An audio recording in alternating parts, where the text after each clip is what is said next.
اچھا سر، اس پہ ایک چیز ایڈ کر لیں کہ آپ نے اکثر اپنے ویڈیوز میں کہا ہے کہ میں نے بک نہیں لکھی، کتاب، تو مجھے لگتا ہے کہ شاید آپ کو اس کی ضرورت ہی نہیں پیش آئی. اس کی ایک بڑی وجہ یہ ہے کہ اس کو تحریری شکل دینے کی بجائے آپ نے ویڈیو کی شکل دے دی.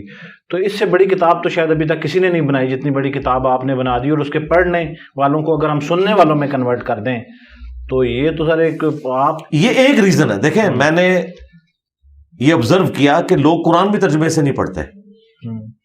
ہماری کتاب کون پڑھے گا؟ تو بہتر یہ ہے کہ اس دور کا انسان میں بنوں اور ہزاروں صفحوں کی کتاب کو آپ 1.5 سے 2 گھنٹے میں بریف کر سکتے ہیں ویڈیو کی شکل میں یا آڈیو کی شکل میں. لوگ سن سکتے ہیں. کتاب کون پڑھے گا؟ یہ ایک ریزن تھی جس کی وجہ سے کوئی کتاب لکھی نہیں. ورنہ ہمارے اسٹوڈنٹس نے میری ویڈیوز کو لکھنا شروع کیا ہے، وہ تو بہت کچھ بن جائے گا، لیکن ضرورت نہیں ہے. ویڈیوز کی شکل میں، آڈیوز کی شکل میں موجود ہے. اب رہا مسئلہ کتاب نہ لکھنے کا، تو اس کا دوسرا پہلو یہ کہ میں یہ سمجھتا ہوں کہ ہمیں اتنی موٹی موٹی کتابیں نہیں لکھنی چاہیے. لوگ پڑھیں گے نہیں. زیادہ سے زیادہ اپنا موقف بیان کرنا ہے نا ریٹن فارم میں، تو آپ بروشرز کی شکل میں، پمفلٹس کی شکل میں، ریسرچ پیپرز کی شکل میں لکھیں.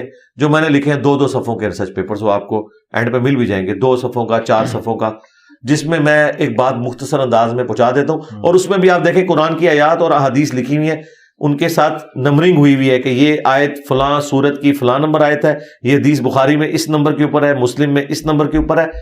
اس میں جو میرے اپنے الفاظ ہیں وہ بہت تھوڑے ہیں، وہ ہیڈنگز کی شکل میں ہے. یا کوئی مورل لیسن نکلتا ہے تو میں نوٹ کر کے نیچے لکھتا ہوں کہ اس آیت سے یہ نکلتا ہے. بس میں خود سے کچھ بھی نہیں لکھتا تاکہ لوگوں کو پتہ چلے ہم نے قرآن و سنت کی طرف جانا ہے.